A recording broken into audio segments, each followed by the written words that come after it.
Cough syrup मामले से जुड़े हुए मामले के सामने आने के बाद राज्य सरकार अलर्ट हो गई है और नागपुर में भर्ती बच्चों को लेकर 3 टीम बनाई गई है। सीएम के निर्देश पर टीमों का गठन किया गया है। हर टीम में एक एटीएम और एक डॉक्टर शामिल है। नागपुर में रहकर इलाज की व्यवस्था करेगी ये टीम। बच्चों के परिजनों की मदद करेगी सरकार। परिजनों को आर्थिक तौर पर सहायता भी देगी। 1-1 लाख रुपए की आर्थिक सहायता सरकार देगी। इलाज का पूरा खर्च सरकार उठाएगी।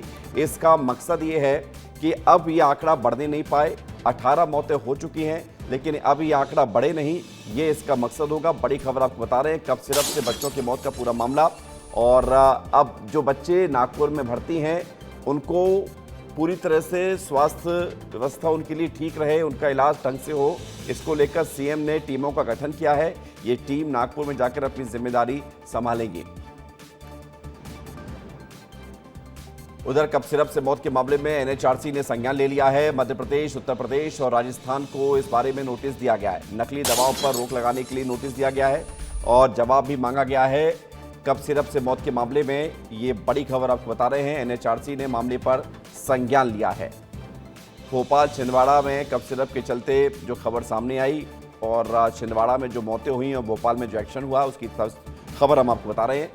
रंजना दुबे हमारे साथ जुड़ रही हैं। रंजना, एक अच्छी खबर ये आई है इसमें कि जो बच्चे छिंदवाड़ा के बीमार हो गए थे, जिन्हें नागपुर में एडमिट कराया गया था, अब उन बच्चों की निगरानी होगी, मॉनिटरिंग होगी, क्योंकि अभी भी 8 बच्चे ऐसे हैं जो अस्पतालों में भर्ती हैं। अभी 18 का आंकड़ा बढ़े नहीं। सरकार ने इसको लेकर टीमों का गठन किया है। ये अच्छे संकेत दे रहा है, लेकिन दुरुस्त आए।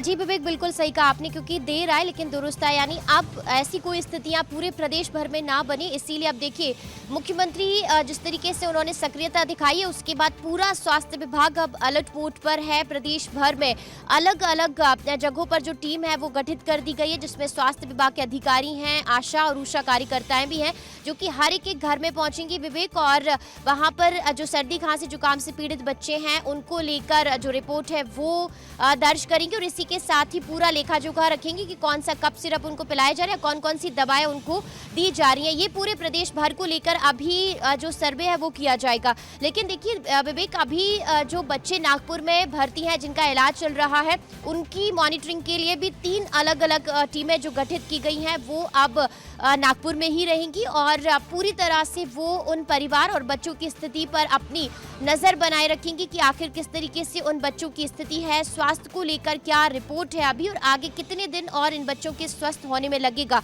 और इसी के साथ ही कौन कौन सी दवाएं हैं जो बच्चों को दी जा रही हैं और कौन कौन सी दवाएं हैं जिसकी अब बड़े स्तर पर जांच कराई जानी है।